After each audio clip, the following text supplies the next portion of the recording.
Welcome back to Inside the Boardroom. I'm Rachel Lee.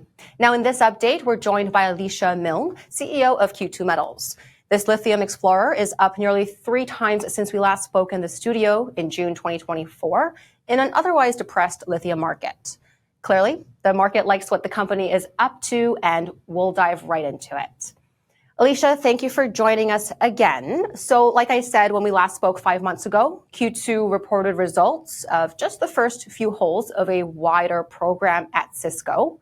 And then throughout the entire summer and fall, you were extremely busy with reporting exploration updates. Can you give us some key takeaways from your latest campaign? Yeah, absolutely. To say the last 6 months have been busy is a bit of an understatement.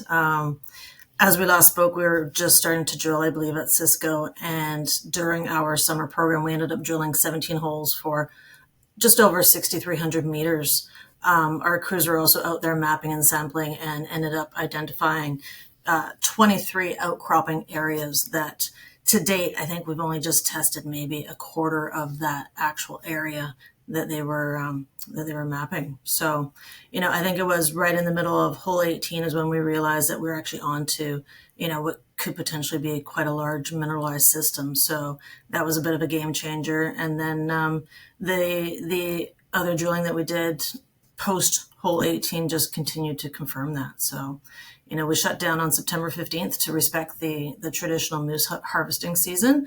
And then we started announcing all of our assays results coming out. And I believe this past week we just announced the last hole 20. And it's been extremely busy. You also announced on the 18th that the acquisition of additional claims at Cisco were closed. From what I've read, it means that this expansion triples your land position at Cisco. Can you quickly walk us through the rationale behind targeting these specific additional claims? Yeah, for sure. So that additional land package that we ended up buying was from the same vendors that we bought Cisco from. And it essentially grew our area to 39,000 odd hectares of size.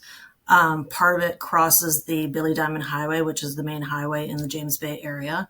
And, I think it's going to be really great for us moving forward. It allows us to be able to come in off the road eventually. Right now, we're in the process of permitting a winter access trail for safety reasons. But, as we continue to progress with Cisco, that could potentially turn into an access road, essentially right off the highway. The town of Matagami is 150 kilometers to the south of us, and that's the railhead for the Canadian National Railway. So, Matagami is a historic mining town. It's there solely for the purpose of, servicing the mining companies that were in the area, 10, 20 years ago. And I think with, additional projects coming online potentially in the future, I think it's going to be a good hub for the industry. And then infrastructure wise, it adds to what Cisco already was. And, it'll give us additional ground for potential future development and mining infrastructure. I'm curious to understand how your additional footprint positions Q2 relative to other explorers in the region. We're in the lower half of the James Bay area, so there's not a lot of other mining companies, especially for lithium around us. The extra land package that we end up getting, it's on the same greenstone belt that, you have your Cermak and your Moblan deposits to the east of us. So I think it just will position us to be able to continue exploring the ground and potentially find more spodumene. Good results. Yeah, good results. Cash-wise, how's the company positioned to execute for year end? And do you have a need to raise more funds before your next program? For sure. Our last published financial statements was the quarter ended August 31st. So on those financials, we showed a cash balance of $7.5 million. Neil, our VP Exploration, was busy this summer, so he spent some of that. But we've had warrants that have been in the money for the past couple months, given our share price. So those have been coming in. Some just expired this past week. And right now, we're probably sitting at a cash balance of about $6.9 million. Relatively few payables because all of our invoices have now come in from our exploration work. So, we're fully funded for the winter drill program that we have set out. And to continue onwards. I think we're in a good position to continue executing on our plans. And there's additional warrants that expire this coming February. They're priced at 60 cents. So provided those come in, that's an additional, I think it's $7.9 million that would add to our cash balance. That would just essentially give us more runway, give Neil more runway to continue drilling, to potentially bring in extra drills. And it gets us all the way through into the summertime, potentially for the rest of the season. And are there any details about this next campaign that you can share with us? For example, will we be as busy as the 2024 season? Yeah, I think Neil will be definitely busy. The current plans, we have about 6,000 to 8,000 meters that we're targeting. That would be starting end of January, beginning of February, with one drill, bringing in a second drill a few days later, and then continuing to step out. This past summer, we were doing aggressive step outs, like 200-meter step outs, just to prove out the scale of what Cisco is. We're going to continue that, but now that we have more data on what we think is a mineralized system, we're going to continue doing the 200-meter step outs, but more on a grid-like pattern, and test the other outcropping areas that we've discovered.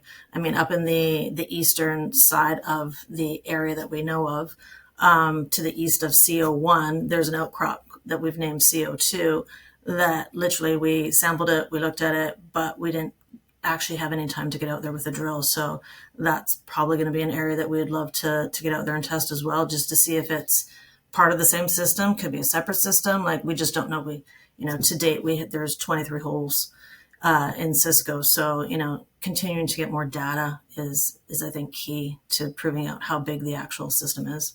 This is a classic next question, and we'll use it to wrap it up here. But what does it look like moving into 2025 for the company? Any catalysts for your shareholders to keep in mind?